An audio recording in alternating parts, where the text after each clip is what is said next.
গৌড়বঙ্গ বিশ্ববিদ্যালয়ের উদ্যোগে সোমবার শুরু হলো 2 দিনব্যাপী ইন্টার কলেজ স্পোর্টস মিট 2025, যার আনুষ্ঠানিক উদ্বোধন করলেন রাজ্যের শিক্ষামন্ত্রী ব্রাত্য বসু। উদ্বোধনের প্রাক্কালে গৌড়বঙ্গ বিশ্ববিদ্যালয়ের পক্ষ থেকে সোমবার সকালে এক বর্ণাঢ্য প্রভাত ফেরি আয়োজন করা হয়, যা মালদা কলেজ থেকে শুরু হয় গৌড়বঙ্গ বিশ্ববিদ্যালয়ের প্রাঙ্গণে গিয়ে শেষ হয়। এরপর বিশ্ববিদ্যালয়ের প্রাঙ্গণে 2 দিনব্যাপী ইন্টার কলেজ স্পোর্টস মিট 2025 শুরু হয়। এই ইন্টার কলেজ স্পোর্টস মিটে গৌড়বঙ্গ বিশ্ববিদ্যালয়ের অধীনস্থ মালদা সহ 2 দিনাজপুর জেলার মোট 24টি কলেজের ছাত্রছাত্রীরা অংশগ্রহণ করে।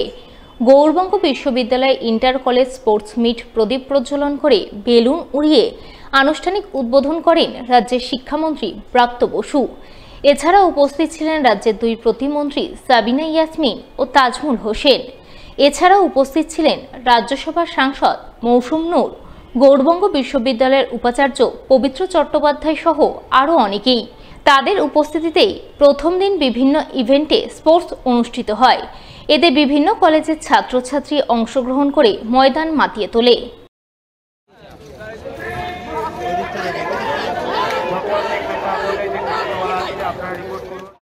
এদিকে এদিনের এই ইন্টার কলেজ স্পোর্টস মিটে অংশ নিয়ে রাজ্যের শিক্ষামন্ত্রী ব্রাত্য বসু মঞ্চে বক্তব্য রাখতে গিয়ে অপবিজ্ঞান ছড়ানোর চেষ্টার অভিযোগে কেন্দ্রীয় সরকারের কড়া সমালোচনা করেন। একই সঙ্গে বিশ্ববিদ্যালয়গুলির উন্নতিতে রাজ্যের ভূমিকা তুলে ধরে রাজ্যের মুখ্যমন্ত্রী মমতা বন্দ্যোপাধ্যায়ের প্রশংসা করেন। আমরা দেখতে পাচ্ছি পরিষ্কার বলা হচ্ছে যে পুষ্পক রথ হচ্ছে প্রাচীন এরোপ্লেন, গরুর পাখিকে বলতে পারে হয়তো হেলিকপ্টার। এই ধরনের অপবিজ্ঞান আস্তে আস্তে গোটা ভারতবর্ষ জুড়ে ছড়িয়ে দেওয়ার চেষ্টা করা হচ্ছে। রাম সেতু আবিষ্কার করার চেষ্টা করা হচ্ছে, যেটা তামিলনাড়ু থেকে নাকি লঙ্কা অব্দি বানরদের তৈরি করা সেতু, সেটা আবিষ্কার করা সম্ভব। কোন রাজনৈতিক লোকেরা রাজনীতির মতো করে বলবে, কিন্তু এখানে যারা উচ্চশিক্ষার সঙ্গে জড়িত মানুষেরা, আপনারা পারেন সত্যিকারের বিজ্ঞান ভিত্তিক গবেষণার মাধ্যমে এই ধরনের প্রচারের, অপপ্রচারের এবং ক্রমশ দেশটাকে মধ্যযুগে নিয়ে যাওয়ার যে একটা চেষ্টা, সেখানে আপনারাই পারেন এটাকে রুখে দাঁড়াতে। কিন্তু মুখ্যমন্ত্রী এই যে এতগুলো যে উদ্বোধন করে গেছেন, তাহলে এটা বুঝতে হয় যে প্রত্যেকটা বিশ্ববিদ্যালয় এরকম এই গুণগত দিক থেকে মমতা বন্দ্যোপাধ্যায়ের কিছু না কিছু অবদান আছে। একটা ইউনিভার্সিটিতে ভাষা ভবন তৈরি হচ্ছে, 84 কোটি টাকা রাজ্য সরকার দিয়েছে একটা বিশ্ববিদ্যালয় শুধু ডেভেলপমেন্টের খাতে। সোমবার মানিকচক গঙ্গাঘাটে বায়োগ্যাস চালিত শবদাহ চুল্লি পরিদর্শন করে প্রশাসনের বিরুদ্ধে একরাশ ক্ষোভ উগরে দিলেন মানিকচকের প্রাক্তন কংগ্রেস বিধায়ক থেকে শুরু করে দক্ষিণ মালদার বর্তমান কংগ্রেস সাংসদ দুজনেই। উল্লেখ্য, দীর্ঘদিন আগে মানিকচক গঙ্গাঘাটে শবদাহের জন্য বায়োগ্যাস চালিত চুল্লি নির্মাণ করা হয়। জানা গেছে, এই নির্মাণের জন্য অর্থ বরাদ্দ করেন তৎকালীন কংগ্রেস সাংসদ আবু হাসেম খান চৌধুরী। এছাড়া অর্থ সাহায্য করেন কংগ্রেসের তৎকালীন রাজ্যসভার সাংসদ প্রদীপ ভট্টাচার্য এবং মানিকচকের তৎকালীন কংগ্রেস বিধায়ক মোত্তাকিন আলম।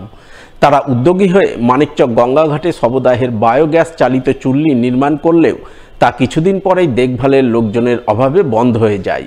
বন্ধ হয়ে যাওয়ার পর রক্ষণাবেক্ষণের অভাবে চুল্লির বেশ কিছু যন্ত্রপাতি চুরির ঘটনা ঘটে। ফলে বর্তমানে অকেজো অবস্থায় পড়ে রয়েছে শবদাহের চুল্লি। তাই সোমবার মানিকচক গঙ্গাঘাটের সেই চুল্লি পরিদর্শনে যান দক্ষিণ মালদার কংগ্রেস সাংসদ ঈসা খান চৌধুরী ও মানিকচকের প্রাক্তন কংগ্রেস বিধায়ক মোত্তাকিন আলম।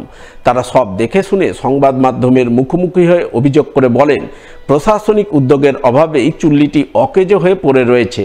তারা বারবার প্রশাসনের কাছে বায়োগ্যাস চালিত চুল্লি দেখভাল ও চালনার জন্য 2 জন কর্মী নিয়োগের আবেদন জানিয়েছেন, কিন্তু প্রশাসন এখনও সেই আবেদনে সাড়া দেয়নি। বিষয়টি ফের তারা প্রশাসনের গোচরে তুলে ধরবেন। এতে কাজ না হলে আগামী দিনে আন্দোলনে নামতে বাধ্য হবেন। আমি যতদিন এমএলএ ছিলাম এটা ঠিকভাবেই চলছিল। যেদিন আমরা ওপেনিং করি সেদিন আমরা এখানে দাঁড়িয়ে আমি নিজে থেকেই বডি দাহ করেছি। প্রায় 50-60খানা বডি এখানে দাহ হয়েছে। তারপরে এটা বন্ধ করা হয়েছে। আমরা বলেছিলাম যে এখানে 2 জন ছেলে থাকবে, তাদের ন্যূনতম একটা বেতন দেওয়া হোক, তাদের রুজি রোজগার হবে। এখানকার প্রশাসনকে দায়িত্ব নিতে হবে, এই যে দুইজন থাকবে এখানে, দুটো ছেলে যারা থাকবেন অপারেটর হিসাবে, তাদের বেতনটা তাদেরকে ব্যয় করতে হবে। আর যদি এটা খুব তাড়াতাড়ি প্রশাসন উদ্যোগ না নেয় তাহলে আমরা রাস্তা অবরোধ করব, আর না হলে বিডিও অফিস ঘেরাও করব। দুটো স্টাফ যে প্রয়োজন ছিল সেটা বারবার আমাদের প্রাক্তন এমএলএ সাহেব এবং প্রাক্তন এমপি ডালুবাবু বারবার লিখেছেন বিডিওকে স্টাফ দেওয়ার জন্য, এটা দেওয়া হয়নি।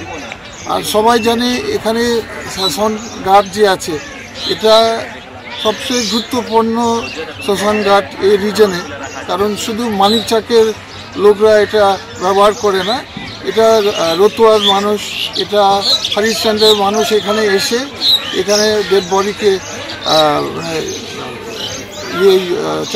চালায় এটাকে।